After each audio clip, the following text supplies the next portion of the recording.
The Galactic Council chamber fell silent as the view screen flickered to life. Ambassador Thrix of the Valorian Empire, his 6 eyes blinking in rapid succession, leaned forward in his crystalline seat. For 43 standard cycles, Earth had been invited to the Galactic Summit. For 43 cycles, they had sent no response, no delegation, no message, not even a courtesy decline. And now, they had finally arrived. Commander Ana Vasquez stood on the bridge of the UES Indomitable, her hands clasped behind her back as she watched the sprawling station come into view. The Nexus, a massive diplomatic hub orbiting a neutron star, glittered like a jewel against the cosmic backdrop.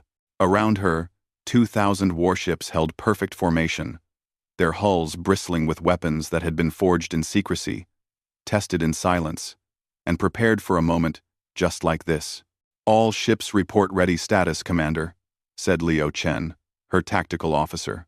His fingers danced across the holographic interface, monitoring the fleet's movements with practiced precision. "The Council is hailing us on all frequencies." They sound agitated. Number 4. Anna allowed herself a thin smile.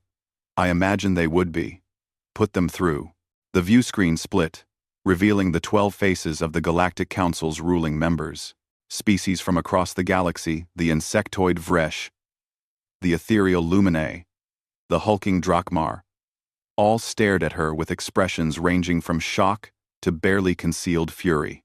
"Humans," Thrix began, his translator rendering his chittering speech into flat, mechanical words. "You have ignored 43 summit invitations. You have rejected our offers of trade, our cultural exchanges, our technological partnerships, and now you arrive here with a battle fleet that dwarfs most of our home defense forces combined. Explain yourselves." Anna stepped forward, her boots clicking against the deck plates.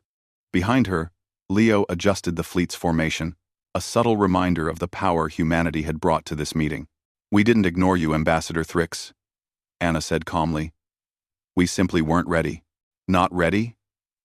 The Luminae representative, a being of pure light contained within a shimmering field, pulsed with indignation. "You have had 4 decades.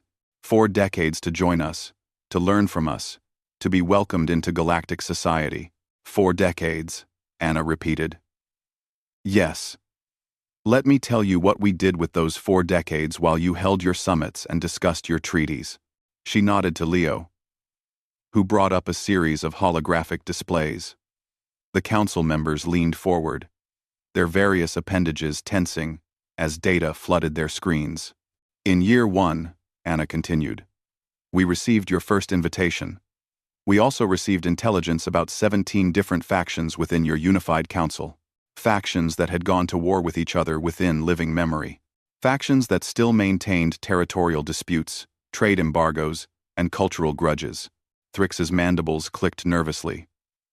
"That is an oversimplification, is it?" Anna's voice hardened. "In years 2 through 5, we observed your protection of developing worlds. The Kelvari were offered membership, and within a decade, their resources were being extracted by Valorian mining corporations. The Yithron rejected your offer and were mysteriously embargoed by half the galaxy. Those situations were complex," began the Drakmar representative. "In years 6 through 15, Anna pressed on, ignoring the interruption. "We watched 3 different wars break out along your borders. Minor conflicts, you called them, peacekeeping actions. But ships still burned, and populations still died." Leo pulled up images, grainy footage of battles, refugee vessels fleeing through space, worlds scarred by orbital bombardment. "So we made a decision," Anna said. "We would not join your council as supplicants, begging for technology and protection. We would not become another client state in your carefully balanced game of galactic politics." "Then why come at all?"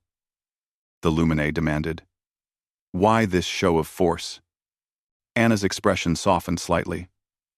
"Because despite everything, we saw something worth preserving in your council. We saw species working together. However, imperfectly. We saw trade routes that brought prosperity. We saw cultural exchanges that enriched entire civilizations. You've built something remarkable, even if it's flawed. She gestured to the fleet surrounding them. For 43 years, we built this. Every ship you see was constructed in secret, in shipyards hidden throughout our solar system. We developed weapons that could fight on equal terms with any of yours. We trained crews in tactics you've never seen, because we had no standardized military doctrine to follow. We studied every conflict, every treaty, every trade agreement you've ever made. You prepared for war. Thrix said, quietly. No, Anna corrected. We prepared to not need you, and now that we don't need you, now that we can stand on our own, with the strength to defend ourselves and our interests, we're ready to join your council. The chamber erupted in overlapping voices, translators struggling to keep up with the cacophony of alien languages. Leo leaned close to Anna. Think they'll accept? 1. They don't have a choice. Anna murmured back. We're not asking for permission anymore. Thrix raised a manipulator appendage, calling for silence. When the chamber quieted, he fixed all 6 eyes on Anna. You come here with threats, with weapons, with arrogance. We come here with honesty, Anna interrupted. And with strength. Because that's the only language that seems to matter in galactic politics, isn't it? You can hate us for it, but you'll respect it. She paused, letting her words sink in. We're here to join the council as equals. We'll follow its laws when they're just, question them when they're not, and defend ourselves if threatened. We offer our trade, our technology, and our strength in service of genuine cooperation, not subordination. And if we refuse? The Luminae asked. Anna smiled again, but there was no warmth in it.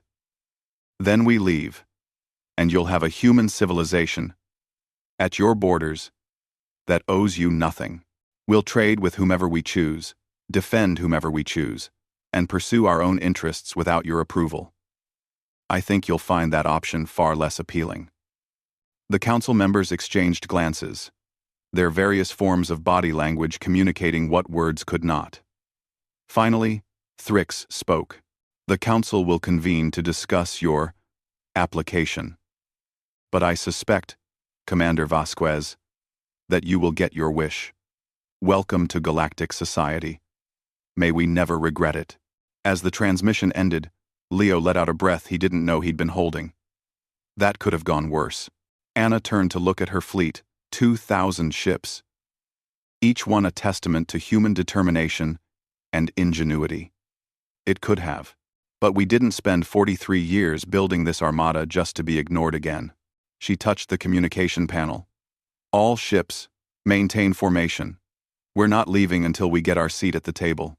In the Nexus station, Thrix watched the human fleet hold its perfect, threatening formation. For the first time in his long career, he felt something he'd never experienced before when dealing with a new species. Fear. And perhaps just a touch of respect.